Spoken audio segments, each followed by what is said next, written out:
একটা ischemic stroke নিয়ে আলোচনা করছি।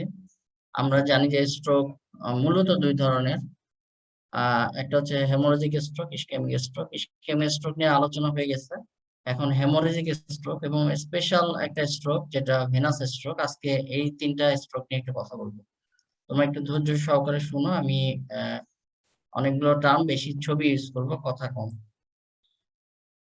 তো এটা দ্বিতীয় পর্ব আমাদের। আজকে প্রথম হচ্ছে আমরা জানি যে হেমোরেজিক স্ট্রোককে আবার দুই ভাগে ভাগ করা হয়, একটা হচ্ছে ইন্ট্রাসেরিব্রাল হেমোরেজ আর একটা হচ্ছে সাবঅ্যাকুয়াট হেমোরেজ। ইন্ট্রাসেরিব্রাল হেমোরেজটা কি জিনিস, যে ব্রেনের যে প্যারেনকাইমা আছে সেই প্যারেনকাইমার মধ্যে ব্লিডিং হবে, হেমোরেজ হবে, এটাই হচ্ছে ইন্ট্রাসেরিব্রাল হেমোরেজ। তো আমরা এখানে একটা সিটি স্ক্যান দেখতে পাচ্ছি। সিটি স্ক্যান এগুলো তোমাদের পরবর্তীতে ক্লিনিক্যালি আমরা যখন ওয়ার্ডে কাজ করতে হবে, শুধু এইটুকু মনে রাখো যে সিটি স্ক্যানের ভাষা দুইটা আসলে, মূলত একটা হচ্ছে একটা তিনটা। একটা হচ্ছে হাইপারডেন্স। হাইপারডেন্স মানে একদম সাদা যেটা, এটা হচ্ছে হাইপারডেন্স। হাইপারডেন্স সিটি স্ক্যানের দুটা জিনিস হয়, একটা হচ্ছে হেমোরেজ আর একটা হচ্ছে ক্যালসিয়াম কন্টেনিং এনিথিং। এই যে এখানে সাদা দেখা যাচ্ছে, এখানে ক্যালসিয়াম মানে এটা বোন, স্কাল বোন, আর এটা হচ্ছে হেমোরেজ। স্কাল বোন ক্যালসিয়াম কন্টেন্ট গুলো বেশি সাদা হয়, হাইপারডেন্স হয় বেশি, আর হেমোরেজ গুলো একটু ক্যালসিয়াম থেকে একটু কম হাইপারটেন্স হয়। কিন্তু হাইপারটেন্স এই দুইটাই। এছাড়া আর কি হচ্ছে আইসোডেন্স। আইসোডেন্স হচ্ছে ব্রেনের যে প্যারেনকাইমা সেটাকে আইসোডেন্স বলি। আর হাইপোডেন্স হচ্ছে সিএসএফ এর মতো। হাইপোডেন্স শ্যাডো ম্যাক্সিমাম ব্রেনের প্যাথোলজি গুলো সিটি স্ক্যানে হাইপোডেন্স হিসেবে আসে। যেমন ইসকেমিক স্ট্রোক যদি হয় সেটাও হাইপোডেন্স হিসেবে আসবে। এই হচ্ছে খুবই বেসিক। তো আমরা আজ এটুকু মনে রাখি যে হেমোরেজিক স্ট্রোকটা হবে হাইপারটেন্স সিটি স্ক্যানে সবসময় হাইপারটেন্স হবে। এবং আমরা পড়তেছি ইন্টারসেপ্টাল হ্যামোরেজ, সেটা যে হ্যামোরেজটা ব্রেনের প্যারেনকাইমার মধ্যে হবে সেটাই হচ্ছে ইন্টারসেপ্টাল হ্যামোরেজ। এটা একটা গ্রাফিক্যাল ভিউ দেখানো হয়েছে, এই যে ইন্ট্রাসেরিব্রাল হ্যামোরেজের একটা এরিয়া দেখানো হয়েছে। তো আমরা একটু ইন্ট্রাসেরিব্রাল হ্যামোরেজটা 10%, যতগুলো অ্যাকিউট স্ট্রোক সেদিন আমরা জানছি যে স্ট্রোকের 99% হচ্ছে আর্টারিয়াল স্ট্রোক, 1% হচ্ছে ভেনাস স্ট্রোক, এবং আর্টারিয়াল স্ট্রোকের মধ্যে 85% হচ্ছে ইসকেমিক স্ট্রোক, আর বাকিটা হচ্ছে হেমোরেজিক স্ট্রোক। সেই হেমোরেজিক স্ট্রোকের মধ্যে আবার ইন্ট্রাসেরিব্রাল হেমোরেজ হচ্ছে 10%। যতগুলো অ্যাকিউট স্ট্রোকের রোগী আসবে তার 10% হচ্ছে ইন্ট্রাসেরিব্রাল হেমোরেজ নিয়ে আসে। তো সংখ্যায় কম, কিন্তু সমস্যা হচ্ছে যে ইন্টারসেরিব্রাল হ্যামোরেজটার মানে মর্টালিটি রেটটা অনেক বেশি। ইসকেমিক স্ট্রোক বেশি কিন্তু মর্টালিটি রেটটা কম। আর ইন্টারসেরিব্রাল বা হ্যামোরেজিক স্ট্রোকের মানে পার্সেন্টেজ কম, বাট এটার মর্টালিটি রেট বেশি। তো ইন্টারসেরিব্রাল হ্যামোরেজ কেন হয়? দুইটা কারণে। একটা হচ্ছে হয় ভ্যাসেল ওয়ালের সমস্যা থাকবে অথবা ব্লাডের সমস্যা থাকবে, যে কোনো একটা।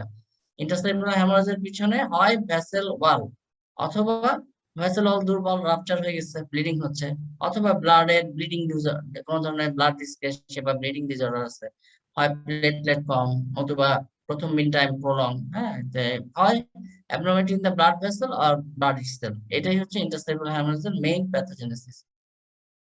তো এবং আমরা ক্লিনিক্যালি অনেকে প্রশ্ন করতে পারে, স্যাররা এটা ভাইবা বোর্ডে মেডিসিন স্যার প্রায় প্রশ্ন করে যে তোমার কাছে একটা রোগী স্ট্রোক নিয়ে আসলো, তুমি ক্লিনিক্যালি কিভাবে বুঝবা যে এটা ইসকেমিক স্ট্রোক না হ্যামোরেজিক স্ট্রোক? বেসিক্যালি আসলে ক্লিনিক্যালি বোঝা সম্ভব না, তবে আন্দাজ করা যায়। যদি কোনো স্ট্রোকের পেশেন্টের ক্লিনিক্যাল গতদিন বলছি যে হঠাৎ করে এক সাইড অবশ্যই আসলো, তার সাথে রোগীর মাথা ব্যথা, নড়িয়া, বমিটিং, খিঁচুনি, অথবা রোগীটা খুব বেশি মেন্টাল স্ট্রেসটা অল্টার্ড, মানে এবং এক্সট্রিম রেস বিপি যদি থাকে, তাহলে আমরা আন্দাজ করতে পারি যে stroke হতে পারে। বাট এটা ক্লিনিক্যালি কখনোই বলা সম্ভব না যে এটা হ্যামোরেজ। কিন্তু এই ফিচার গুলো থাকলে আমরা সন্দেহ করি যে সম্ভব এটা হ্যামোরেজিক। এবং হ্যামোরেজিক স্ট্রোকটা কত স্ট্রোক নিয়ে আসে, তার 35 থেকে 30 মানে 50% পেশেন্টই 30 দিনের মধ্যে মারা যায় যদি অ্যাপ্রোপ্রিয়েট ম্যানেজমেন্ট ট্রিটমেন্ট না হয়। এবার আসুন, খুব ইম্পর্টেন্ট তোমাদের আজকে পড়ার একটা জিনিস ইম্পর্টেন্ট, সেটা হচ্ছে ইন্ট্রাসেরিব্রাল হ্যামোরেজের কজ। ভাইবা বোর্ডে খুব ফ্রিকোয়েন্টলি জিজ্ঞেস করা হয়, এবং এটা খুবই জানা জরুরি যে কেন সেরিব্রাল হ্যামোরেজ হয়, ইটিওলজিটা কি সেরিব্রাল হ্যামোরেজের। আমরা যদি কিছুই না বলতে পারি, কেউ যদি একটা শব্দ উচ্চারণ করি হাইপারটেনশন, তাহলেই আমাদের অ্যান্সার 70% হয়ে যায়। তার মানে এখানে অনেকগুলো তথ্য আছে। একটা হচ্ছে ইন্ট্রাসেরিব্রাল হেমোরেজের ইসকেমিক স্ট্রোক করে, কিন্তু হেমোরেজিক স্ট্রোক যতগুলো দেখা যায় তার 70% এর জন্য দায়ী হচ্ছে uncontrolled hypertension, not control, uncontrolled hypertension কথাটা হবে। তো আনকন্ট্রোল হাইপারটেনশনকে যদি আমরা প্রিভেন্ট করতে পারি, তাহলে দেখো আমরা 70% হেমোরেজিক স্ট্রোক দিতে পারবো যে হবে। তো আমাদের ইন্ট্রাসেরিব্রাল হেমোরেজ বা হেমোরেজিক স্ট্রোকের কজ কি যদি বলা হয়, অ্যাটলিস্ট হাইপারটেনশন কথাটা বলতেই হবে, তারপরে অন্যগুলো। আর কি হতে পারে? এটা অ্যামাইলয়েড এনজিওপ্যাথি। এটা হচ্ছে বয়স্ক লোকদের বেশি হয়, সেটা হয় আমি একটু দেখাবো পরে। বয়স্ক লোকদের বেশি হয়, সেটা হয় আর্টারির মধ্যে অ্যামাইলয়েড প্রোটিন জমা হয়ে আর্টারিয়াল ওয়ালটা উইক হয়ে যায়, যার ফলে ব্লিডিং হয়। এটা কম আর কি, এত বেশি না, সাধারণত এজেড পার্সনদের বেশি হয়। আর ফ্যামিলি হিস্ট্রি থাকলে হতে পারে। ইম্পেয়ার্ড ব্লাড ক্লটিং, এটা অনেক কারণে হতে পারে, ডিউ টু ডিজিজ, যেমন লিউকেমিয়া হলে হতে পারে, ডেঙ্গু হয়ে প্লেটলেট কাউন্ট কমে গেছে সেখানে হতে পারে, অথবা রোগীটা কোনো কারণে অ্যান্টিকোয়াগুলেন্ট ড্রাগস খায়, তার ভালভুলার হার্ট ডিজিজ, সেখান থেকে হতে পারে। অথবা এমআই নিয়ে ভর্তি হয়েছে, আমরা সেখানে থ্রম্বোলাইটিক থেরাপি দিছি, সেটাতে হতে পারে। পেশেন্টের হিমোফিলিয়া থাকতে পারে। মানে ইমপ্লান্ট ব্লাড ক্লটিং এটা একটা কারণ আমাদের মাথায় রাখতে হবে হেমোরেজিক স্ট্রোকের ক্ষেত্রে। মানে আমাদের ব্লাড কোয়াগুলেশন প্রোফাইল স্ক্রিন করতে হবে কিছু কিছু ক্ষেত্রে। ভাস্কুলার অ্যানোমালি, এটা আমরা দেখবো একটু পরে।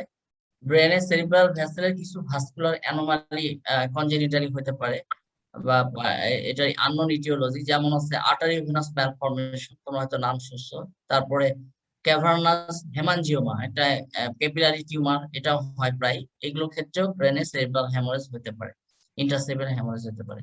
লাস্টলি হচ্ছে সাবস্টেন্স মিসইউজ, যেমন ইয়াং এজে এখন আহ, আহ, আমাদের দেশে যেমন অ্যামফেটামিনের খুব ইউজ হয়, অ্যামফেটামিন যারা খায় তাদের হতে পারে, মানে ইয়াবা। প্লাস হচ্ছে কোকেইন, হ্যাঁ, নেশাদার জাতীয় দ্রব্যদের ইয়াং এজারদের ক্ষেত্রে ইন্টারসেরিব্রাল হ্যামারেজ হতে পারে। এখানেও ভাস্কুলোপ্যাথি হওয়ার জন্য ইন্ট্রাক্রেনিয়াল হ্যামারেজ হয়। তো তোমরা একটা ছবি এখানে 5টা ছবি দেখতে পাচ্ছ। হ্যাঁ, ছবিগুলো একটু ভালোভাবে খেয়াল করো। প্রথম যে ছবিটা, সেটা দেখা যাচ্ছে একটা হ্যামোরেজ কোথায়, সেটা হচ্ছে বেজাল গ্যাংলিয়ায়। এই হ্যামোরেজটা হয়েছে বেজাল গ্যাংলিয়ায়। তারপরের হ্যামোরেজটাও বেজাল গ্যাংলিয়া হয়েছে, কিন্তু রাপচার হয়ে সেটা ভেন্ট্রিকুলারে চলে গেছে। তারপরের ছবিটা দেখো, এই ছবিটা এটাতে পন্সে হয়েছে হ্যামোরেজটা। এরপরের ছবিটা দেখো, এটা হচ্ছে থ্যালামাসে। এই লাস্ট ছবিটা দেখো, এই এই এই হ্যামোরেজটা হচ্ছে সেরিবেলামে। এই এই চারটা, এই 5টা ছবির বা চারটাই ধরো, এটা এটাও তো বাজার গ্যাংলিয়া, কিন্তু ভেন্ট্রিকুলার এক্সটেনশন আছে। তা আমাদের এখানে দেখো আমি দেখাইছি বেজাল গ্যাংলিয়া, ফুটামেন, থ্যালামাস, সেরিবেলাম, চারটা কিন্তু ডিফারেন্ট জায়গায় হেমোরেজ, বাট এটা এই চারটার ইটিওলজি একই, সেটা হচ্ছে হাইপারটেনশন। আমরা সিটি স্ক্যান দেখি বলতে পারি এই রোগীটার আমরা একটু আগে 5টা কজ জানলাম, একটু খেয়াল করো। তোমার ইন্টারসেরিব্রাল হ্যামারেজের 5টা কজ জানলাম, এই 5টা কজকে আমরা সিটি স্ক্যান দেখে আলাদা করতে পারি। আলাদা করতে পারি, তার মানে হাইপারটেনসিভ হ্যামারেজের কিছু সাইট আছে যে জায়গায় হাইপারটেনশনের জন্য ব্লিডিং হয়, সিটি দেখে আমরা বুঝতে পারি যে এটা হাইপারটেনশনের জন্য হয়েছে নাকি অন্য কোনো কারণে হয়েছে। তো হাইপারটেনসিভ হ্যামারেজ গুলো হয় 4টা জায়গায়, এগুলা এটা এমনি শুনে রাখো। একটা হয় হচ্ছে বেজাল গ্যাংলিয়ায়, এটা তোমাদের পরীক্ষা ধরবে না, কিন্তু আমি জাস্ট এমনি বলে রাখতেছি যে আমরা সিটি স্ক্যান দেখে বুঝতে পারি হাইপারটেনশনের মানে ইন্ট্রাক্রেনিয়াল হ্যামারেজের ইটিওলজি গুলো আমরা আলাদা করতে পারি এই সিটি স্ক্যান থেকে। যদি হাইপারটেনশন হয় তাহলে হ্যামারেজ গুলো হবে বেসাল গ্যাংলিয়া, পন্স, থ্যালামাস অথবা সেরিবেলাম, এই 4টা জায়গার মধ্যেই হাইপারটেনশনের জন্য হবে হবে এই হাইপারটেনশন ছাড়া অন্য কোনো কারণে সাধারণত এই জায়গায় হ্যামারেজ হয় না। আচ্ছা, এগুলোকে আমরা বলি হাইপারটেনসিভ হ্যামারেজিক স্ট্রোক। আচ্ছা, এখন কথা হচ্ছে হাইপারটেনশনে হয় কেন? হাইপারটেনশনে হয় কি, স্মল ভেসেল থাকে যেগুলো, যেমন দেখো এটা মিডল সেরিব্রাল আর্টারি, এখান থেকে কিছু পারফোরেটিং ব্রাঞ্চ গেছে, এই যে বেজাল গ্যাংলিয়া, এটা একটা করোনাল সেকশন। দেখা যাচ্ছে এখানে মিডল সেরিব্রাল আর্টারি গেছে, এখান থেকে পারফোরেটিং ব্রাঞ্চ বা এগুলো কি বলে লেন্টিকুলো স্ট্রেট ব্রাঞ্চ, এরকম ছোট ছোট ভেসেল থাকে, স্মল ভেসেল, যেগুলো এখানে বেজাল গ্যাংলিয়াকে সাপ্লাই দিচ্ছে। এবং আনকন্ট্রোল হাইপারটেনশন হলে এই ছোট ছোট ভেসেল গুলোতে এক ধরনের অ্যানিউরিজম হয়, এটাকে বাউচার্ড অ্যানিউরিজম, মানে অ্যানিউরিজম হয়, মাইক্রো অ্যানিউরিজম। এই পরের ছবিটা দেখো, এরকম ছোট ছোট অ্যানিউরিজম হয়। এবং এই ভেসেল গুলোতে হাইড্রোস্ট্যাটিক প্রেসার খুব বেশি থাকে, এবং ভেসেল গুলোতে টিউনিকা মিডিয়া না থাকার জন্য এই ভেসেল গুলো ব্লাড প্রেসার বেশি হলে রাপচার হয়ে যায়। ক্রনিক হাইপারটেনশনে এরকম আস্তে আস্তে ব্যালনিং হবে, যেটাকে অ্যানিউরিজম বলে, মাইক্রো অ্যানিউরিজম। এই যে এখানে দেখো, এখানে বড় করে দেখানো হয়েছে। এবং আলটিমেটলি পরবর্তীতে আনকন্ট্রোল হাইপারটেনশনের জন্য এগুলো রাপচার হয়ে যাবে। এই যে রাপচার হয়ে হ্যামারেজ হয়েছে, যে সিটি স্ক্যান দেখানো হচ্ছে। এটা হচ্ছে হাইপারটেনশন হ্যামারেজের ক্ষেত্রে এই ঘটনাগুলো ঘটে, যে স্মল ভেসেলে অ্যানিউরিজম হয়ে রাপচার হয়ে যায়, মাইক্রো অ্যানিউরিজম হয়ে রাপচার হয়। আচ্ছা, এবার দেখো এগুলো হেমোরেজ, এই এখানে এগুলোকে আমরা বলি লোবার হেমোরেজ। লোবার হ্যামোরেজ কখনো হাই প্রেসারের জন্য হবে না, এই কথাটা মনে রাখবা। যে এই সিটি স্ক্যান দেখে আমরা বলতে পারতেছি এই রোগীর যদি হাইপারটেনশন থেকেও থাকে, তাও এই হ্যামোরেজটা হাইপারটেনশনের জন্য হয়নি। এটাকে বলা হয় লোবার হ্যামোরেজ। তাহলে লোবার হ্যামোরেজের কাজ কি আমরা একটু আগে জানলাম, যে হ্যামোরেজিক স্ট্রোকের 5টা কজ, তার মধ্যে একটা নম্বরে হাইপারটেনশন। বাকি যে 4টা কারণ, সেই কারণগুলো আমাকে চিন্তা করতে হবে যখন আমি দেখবো যে হ্যামোরেজটা লোবার। লোবার কেন হয়? যে এটা হচ্ছে ফ্রন্টাল লোবে, এই হ্যামোরেজটা হয়েছে প্যারাইটাল লোবে। তাহলে আমরা যে জিনিসটা চিন্তা করব, যে লোবার হ্যামোরেজ যদি হয় সেটা হাই প্রেসারের জন্য না, সেটা আদার দেন বাকি যে 4টা কথা আমি বলছি। কি কি বলছি? অ্যামাইলয়েড এনজিওপ্যাথি, কোয়াগুলেশন ডিসঅর্ডার, তারপরে হচ্ছে ড্রাগস এর জন্য হইতে পারে, এছাড়া আর্টারি মানে ভাস্কুলার অ্যানোমালির জন্য হতে পারে।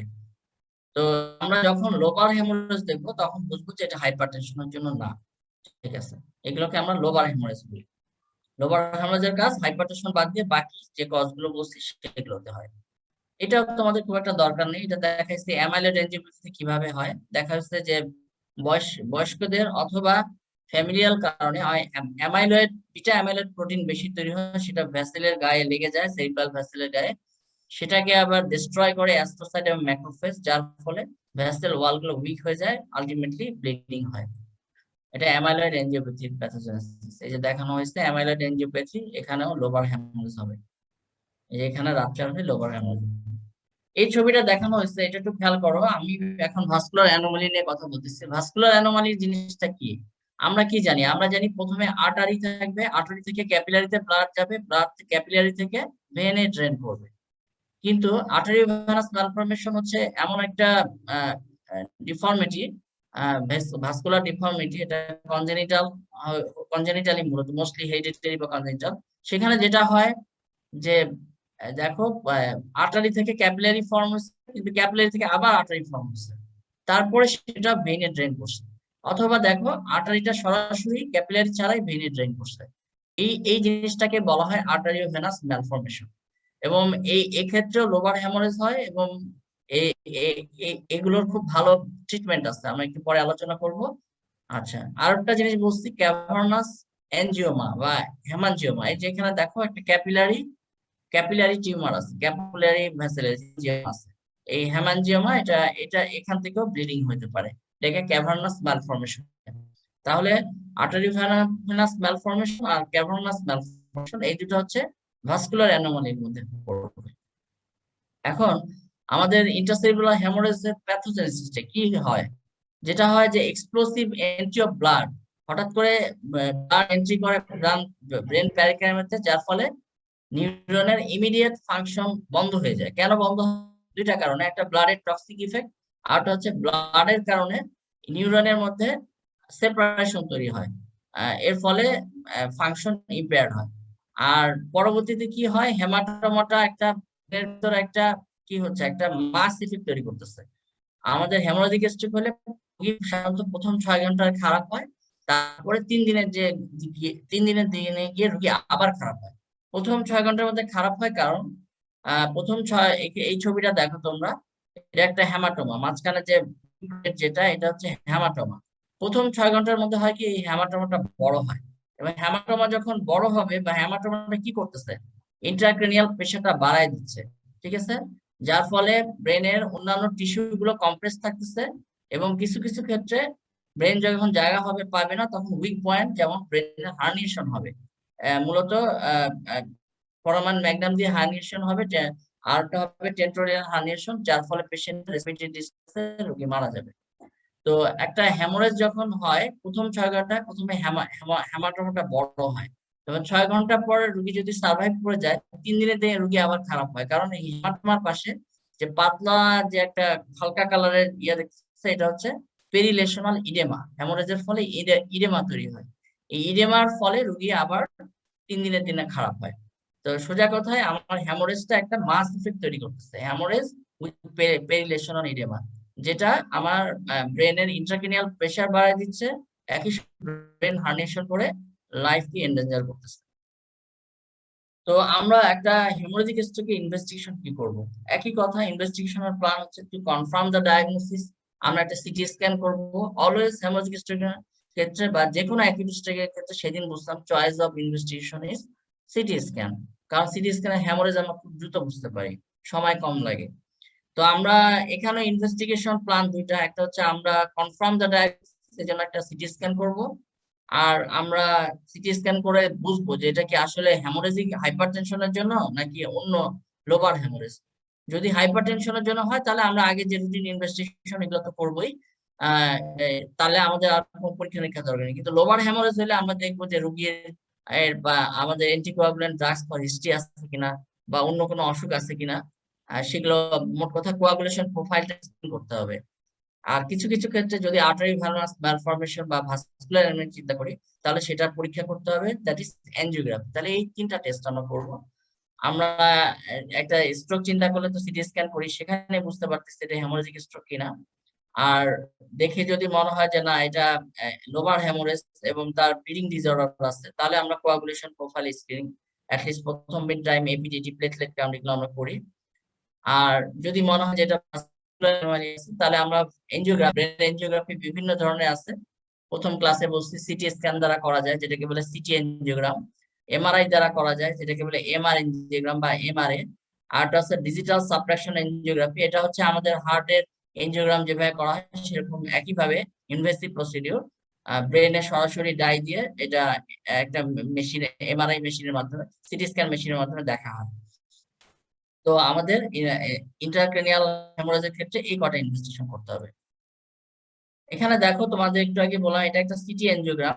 সিটি এনজিওগ্রামে কি দেখা যাচ্ছে, দেখো তোমরা লেফট সাইডের ভেসেল গুলো ভালো আছে, লেফট সাইডে, কিন্তু রাইট সাইড গুলো অনেক কমপ্লেক্স।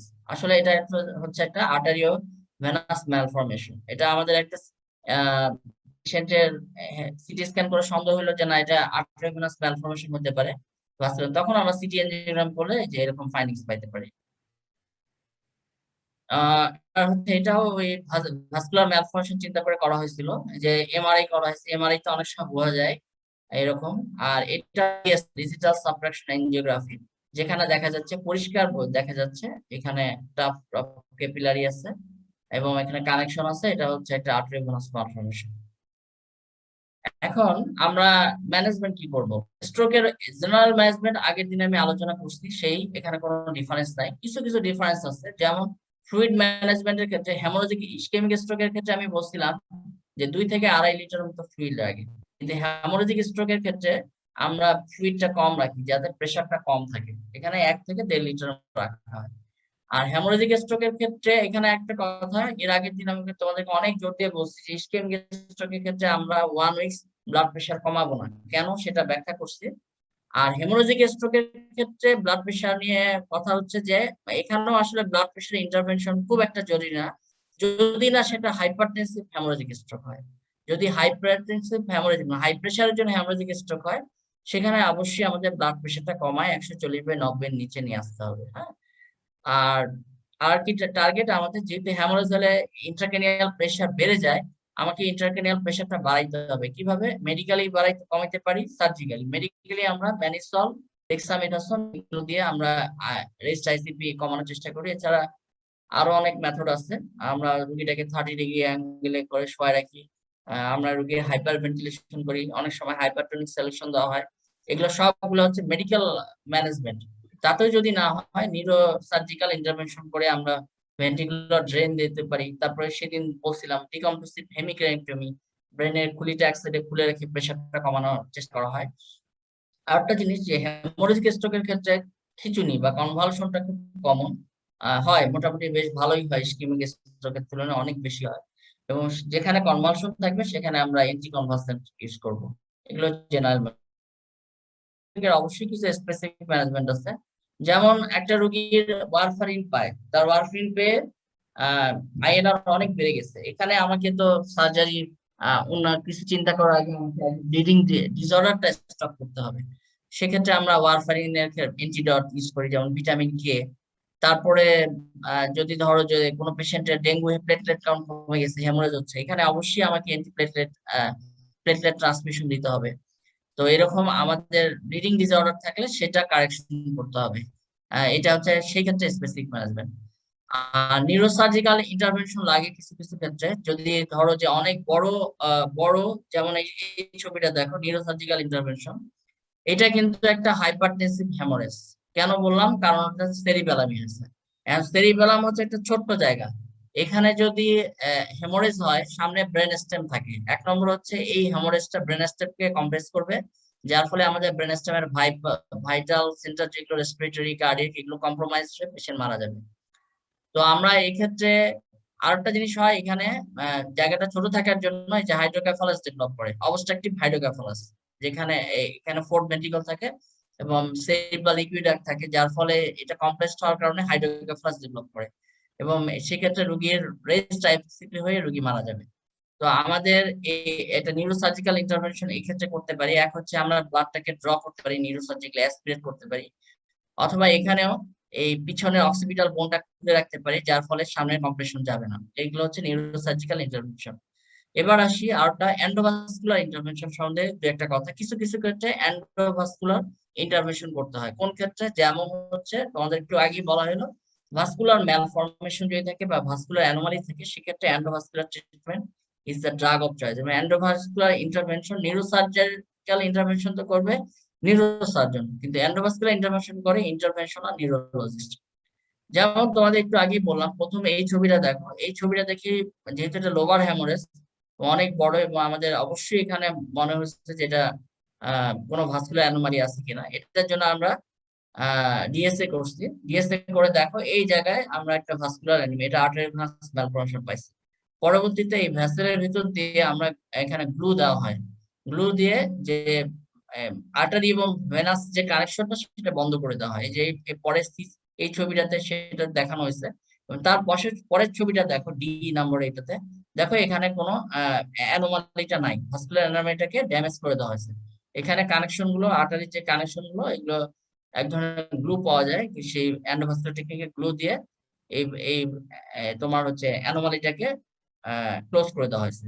এই বি এবং ডি ছবি কম্পেয়ার করো। এটা হচ্ছে একটা specific management for endovascular treatment of arterial malformation. তো আমাদের ইন্ট্রাসেরিব্রাল হেমোরেজ এর প্রেজেন্টেশন এখানেই শেষ। আমরা পরবর্তীতে একটা কেস হিস্ট্রি দেখি। খেয়াল করো সবাই। A 20-year-old female presented with sudden onset severe headache and recurrent vomiting, neck pain. Her blood pressure was 180 by 100, temperature was 100 Fahrenheit, BCS 12 and neck rigidity present. আপাত দৃষ্টিতে এই পেশেন্টটা আসলে আমাদের, আমি আগে সেদিনই বলছি যে ক্লিনিক্যাল প্রেজেন্টেশন অফ স্ট্রোকের মধ্যে হেডেকের কথা বলছিলাম।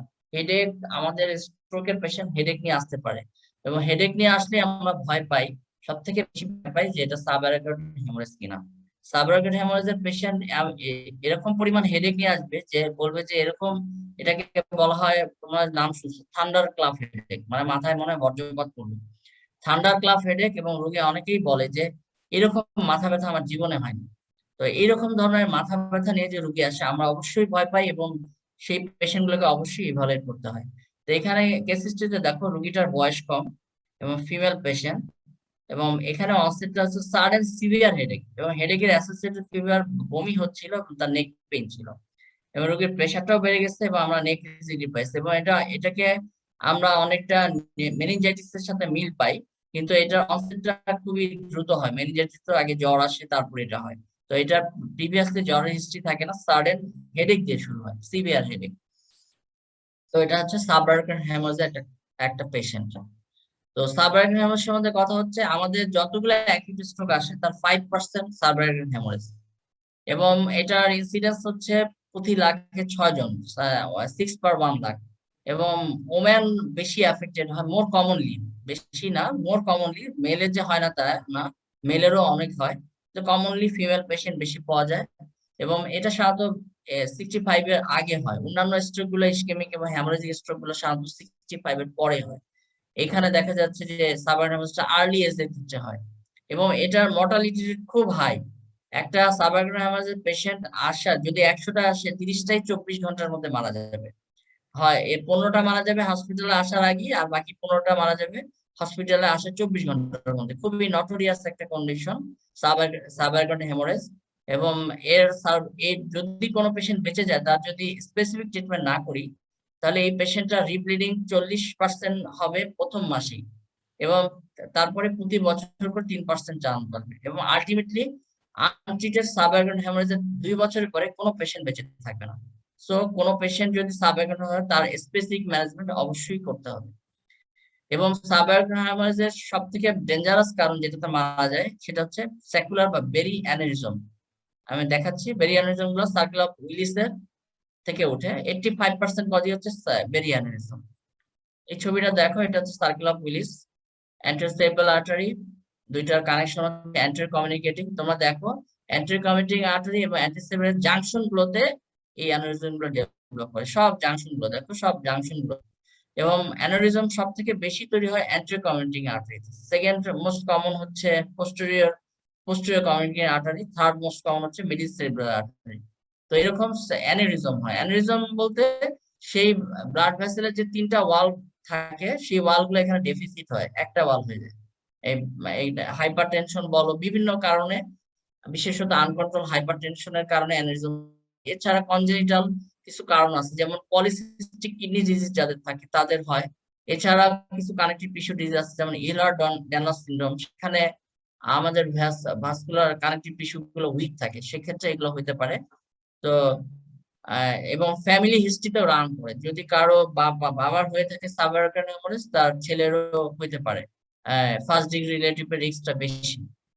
তো যে জিনিসটা হচ্ছে, আমরা তাহলে সাবআরাকান হেমোরেজের মেইন কারণ 85% কারণই হচ্ছে বেরি অ্যানেরিজম।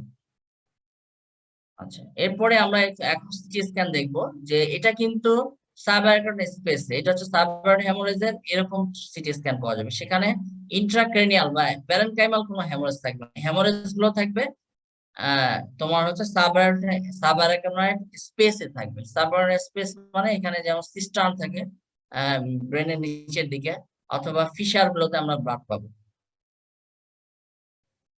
আচ্ছা, এই যে এখানে দেখা যাচ্ছে, এখানে এটা হচ্ছে বেসাল সিস্টার্ন বলি, আর দুই পাশে হচ্ছে তোমার আহ সিলভিয়া ফিশার। এই যে দেখো, এখানে ইন্টার হেমিস্ফেরিক ফিশার, এই ছবি দেখে অনেক সময় বোঝা যায়। এখানে এখানে অ্যান্টেরিয়র কমিউনিকেটিং আর্টারিতে এইখানে একটা অ্যানেরিজম আছে, এই অ্যানেরিজম এগুলো হচ্ছে সিলভিয়ান ফিশার, এটা হচ্ছে ইন্টার হেমিস্ফিয়ার ফিশার। এই যে এখানে দেখা যাচ্ছে, এটা হচ্ছে ল্যাটারাল সার্কাস সিলভিয়ান ফিশারের ব্লাডটা বেশি, আর সব জায়গায় আছে। তার মানে এটা মিডিল সেরেব্রাল আর্টারিতে অ্যানেরিজমটা আছে, দেখে বোঝা যায়। এটা একটা সম্পূর্ণ সিটি স্ক্যান, যেখানে দেখা যাচ্ছে সালকাস গুলো ফুল হয়ে আছে, মানে ব্লাডটা তো আলটিমেটলি সাবআরাকান স্পেসে যাবে এবং ভেন্ট্রিকলে চলে যাবে। যেহেতু সিএসএফ এর পাথওয়ে তোমরা অ্যানাটমি জানো, সাবআরাকান হেমোরেজ হলে সেটা আলটিমেটলি ভেন্ট্রিকলে চলে যাবে খুব বেশি ব্লিডিং হলে। আচ্ছা, তাহলে সাবআরাকান হেমোরেজের ক্লিনিক্যাল ফিচার আমরা জেনেই গেলাম, জানি যে সাডেন সিভিয়ার হেডেক হবে, যেটাকে আমরা থান্ডার ক্লাপ হেডেক বলি। এবং হেডেকের সাথে ভমিটিং, প্রেসার বাড়বে, নেক স্টিফনেস থাকবে।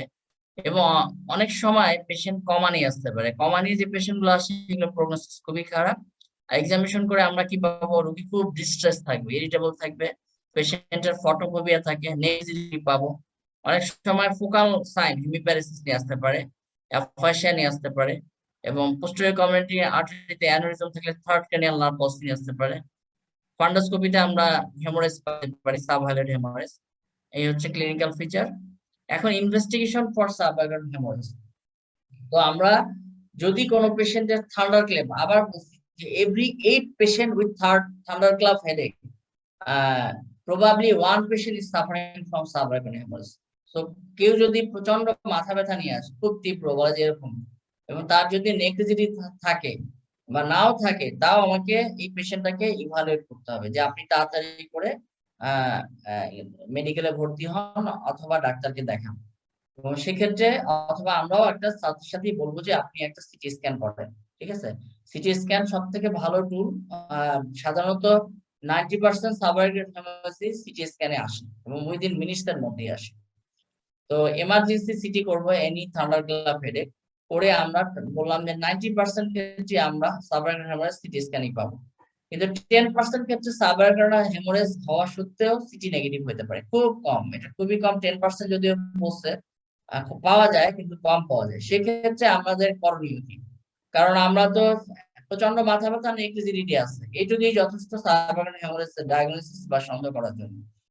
তো আমরা যদি কোনো পেশেন্টের স্ট্রং সাসপিশন থাকে কিন্তু সিটি নেগেটিভ, তখন ওই রোগীটাকে হাসপাতালে ভর্তি করে 12 ঘন্টা পরে আমরা সিএসএফ করবো। সিএসএফ করলে আমরা জ্যান্থোক্রোমিয়া পাবো, জ্যান্থোক্রোমিয়া পাইলে সেটা সাবআরবান হেমোরেজ। কিন্তু 12 ঘন্টা পরে সিএসএফ করে সিএসএফ যদি নর্মাল পাই, তাহলে সেটা হেডেক বা নেগলিজিবিলিটি থাকলেও সেটা আর যাই হোক সাবআরবান হেমোরেজ না। জ্যান্থোক্রোমিয়াটা কিরকম হয়, এখানে তোমরা দেখো দুইটা সিএসএফ নেওয়া হয়েছে। এটা হচ্ছে নর্মাল কালার সিএসএফ আর এটা হচ্ছে জ্যান্থোক্রোমিক, ইউনিফর্মলি ডিস্ট্রিবিউটেড থাকে। এটা হচ্ছে ইয়েলো কালার, একটা এটাকে জ্যান্থোক্রোমিক সিএসএফ বলে। তাহলে আমরা কোনো পেশেন্টের সিটি নেগেটিভ পাইলে 12 ঘন্টা পরে সিটি সিএসএফ করতে হবে টু এক্সক্লুড সাবআরবান হেমোরেজ। সেটা যদি জ্যান্থোক্রোমিয়া হয় তাহলে সাবআরবান হেমোরেজ, আর নর্মাল থাকলে সাবআরবান হেমোরেজ না।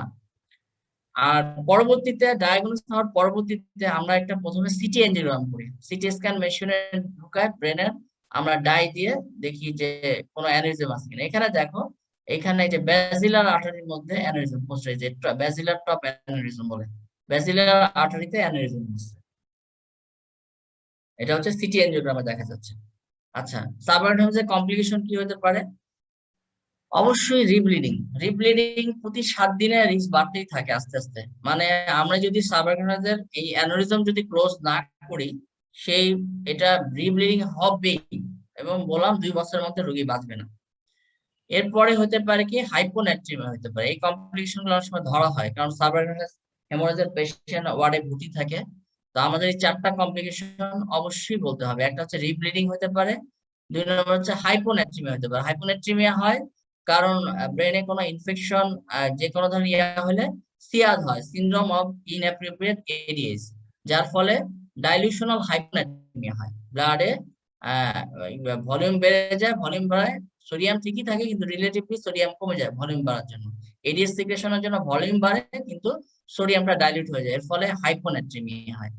আর কি হতে পারে? হাইড্রোকেফালাস। এইভাবে হাইড্রোকেফালাস হবে, এই ব্লাডটা, সাবআরবানের ব্লাডটা আমি তোমাদের বলছিলাম যে সিএসএফ এর যে অ্যানাটমি, মানে সার্কুলেশন পাথওয়ে, সেই অনুযায়ী এটা কিন্তু ভেন্ট্রিকুলে চলে যায়।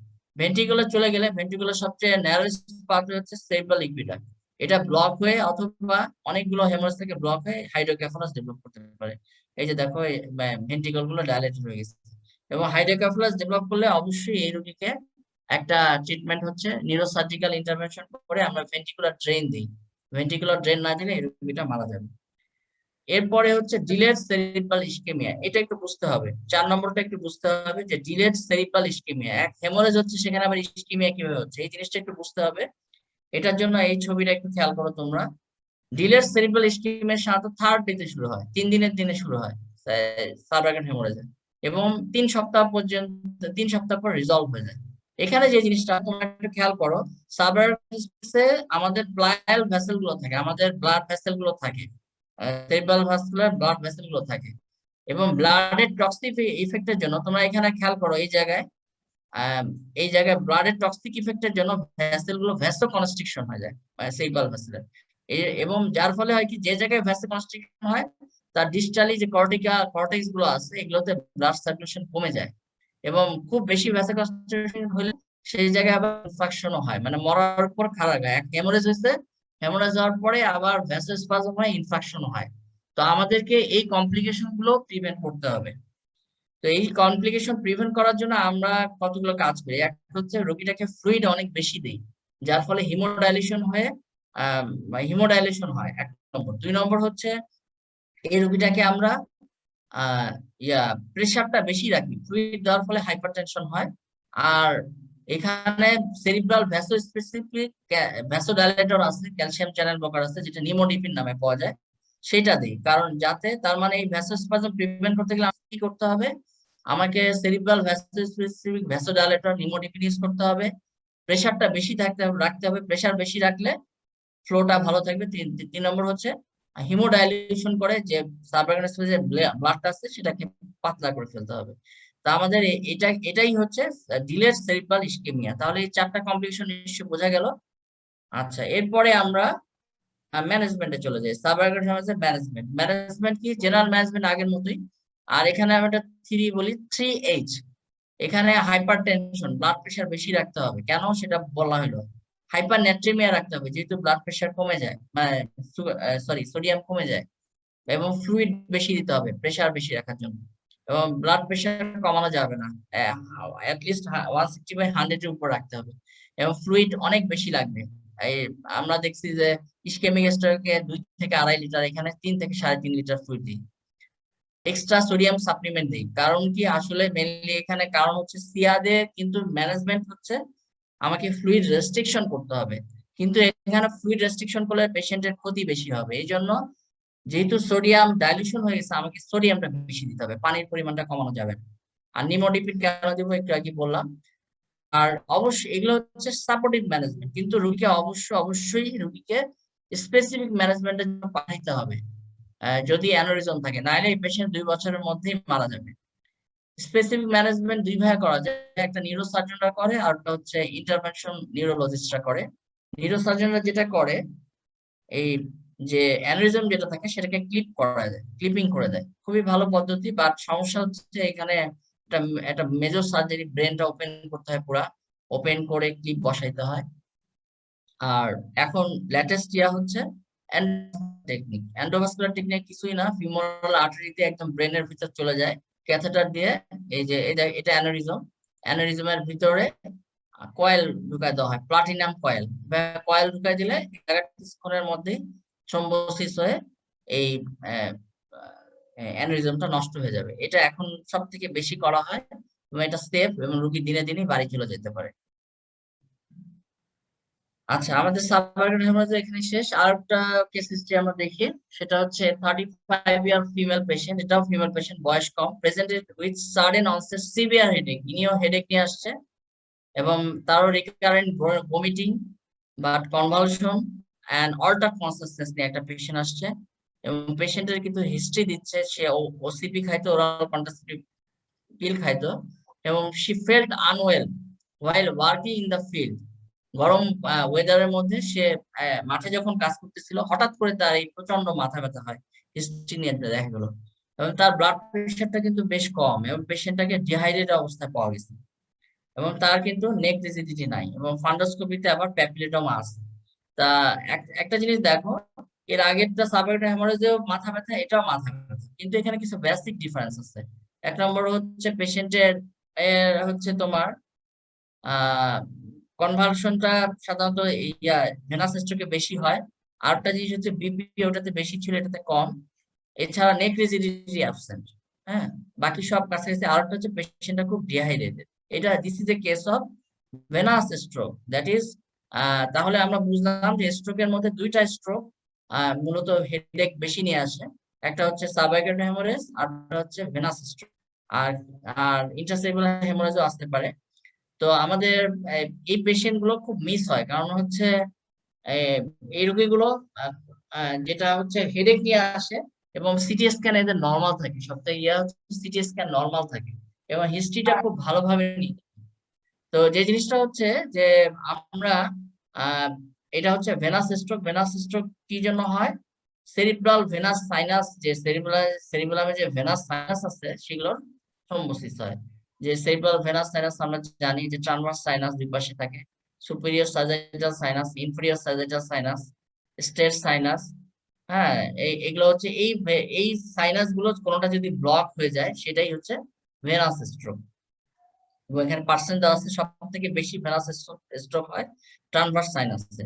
এবং এর কিছু প্রিডিসপোজিং ফ্যাক্টর আছে এবং ক্লিনিক্যাল প্রেজেন্টেশন ওই মেয়েটা যা সেটাই বললাম, সিভিয়ার হেডেক নিয়ে আসে, ভমিটিং নিয়ে আসে, ডিপ্লোপিয়া, প্যাপিলিডোমা থাকে, এবং ক্যাভার্নাস সাইনাস থ্রম্বোসিস হলে প্রপটোসিস, মানে চোখটা মনে হয় বের হয়ে আসতেছে, টসিস থাকতে পারে।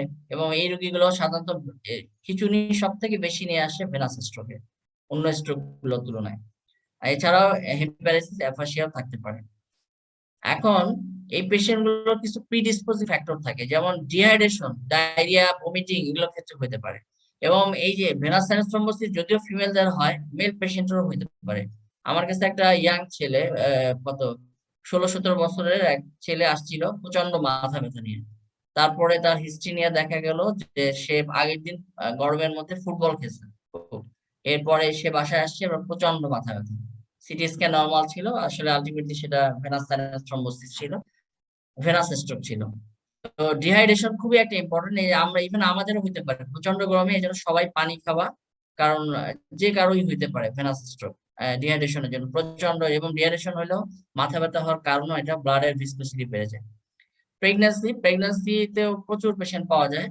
প্রেগন্যান্সি যেহেতু নিজেই একটা প্রোথ্রম্বোটিক কন্ডিশন, মানে এখানে থ্রম্বোসিস এবং কোয়াগুলেশনের প্রবণতা বেড়ে যায়, প্রেগন্যান্সিতে বেশ ভালোই পাওয়া যায়। এবং সবগুলো ক্ষেত্রেই হাইড্রেশন স্ট্যাটাস ভালো থাকলে হয় না। ওরাল কন্ট্রাসেপ্টিভ পিল, এটা প্রথমটি কন্ডিশন।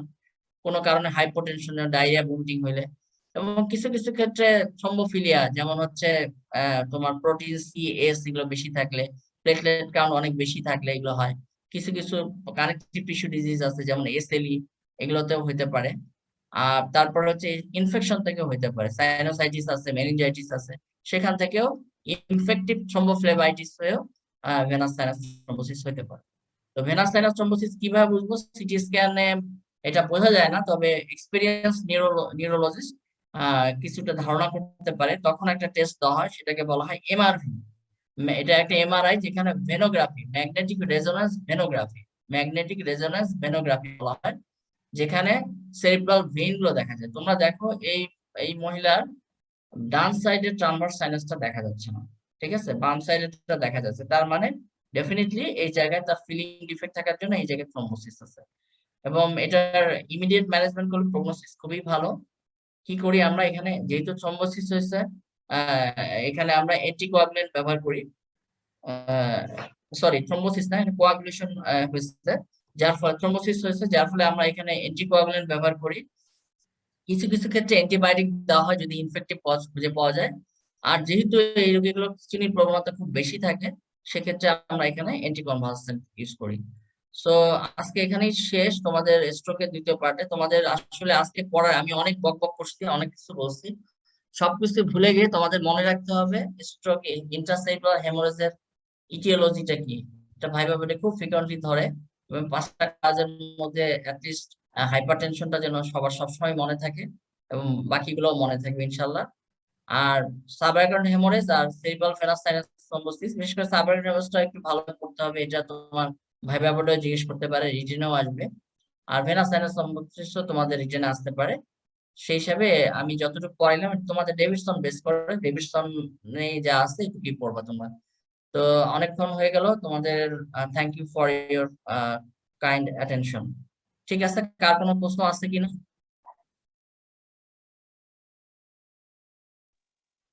স্যার একটা কোয়েশ্চেন ছিল। হ্যাঁ বলো। স্যার এই সাবআরকনাইট হেমোরেজের ক্ষেত্রে সিটি স্ক্যানটা নেগেটিভ আসলে তারপরে হচ্ছে 8 ঘন্টা পরে হচ্ছে সিএসএফ টা আট হচ্ছে না, আপনি 12 ঘন্টা। 12 ঘন্টা 12 ঘন্টা পরে। পরে। তো এই বারো হ্যাঁ। ঘন্টার ভিতরে স্যার ম্যানেজমেন্টে কি হবে? আহ শোনো, প্রথম কথা হচ্ছে, আমরা আমরা যখন ক্লিনিক্যালি যখন সাসপেক্ট করব, হ্যাঁ, তার রোগীর হেডেক আছে, নেক্সিসিটি আছে, তা আমরা সাবঅ্যাকুয়েট হেমোরেজের যে সাপোর্টিভ ম্যানেজমেন্ট, এগুলো আমরা শুরু করে দেব। সাপোর্টিভ ম্যানেজমেন্ট গুলো আমরা শুরু করে দেব, বুঝতে পারছো? আর 12 ঘন্টার পরে সিটি বা হইলে তো আমার সমস্যা নেই। আচ্ছা বুঝতে স্যার। পারছো? জি স্যার। হুম। আর কারো কোনো প্রশ্ন? আচ্ছা, আমার লেকচার গুলো কি খুব কঠিন তোমাদের কাছে, কঠিন লাগে, বোঝা যায়? যায় স্যার। স্যার বোঝা যায়। আর কারো কোনো প্রশ্ন আছে?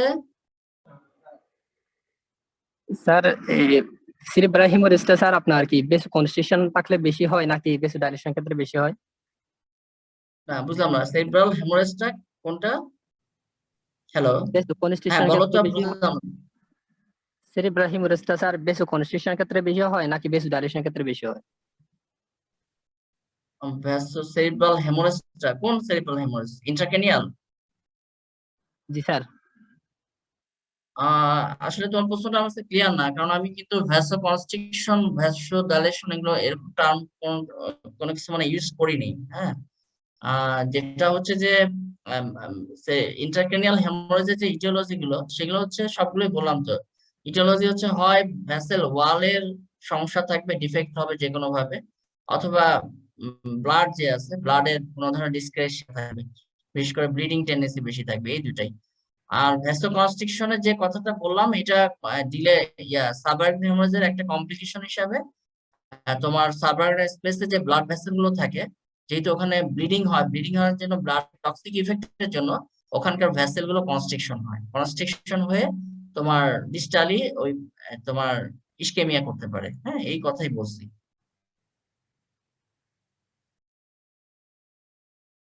আর কারো কোনো প্রশ্ন?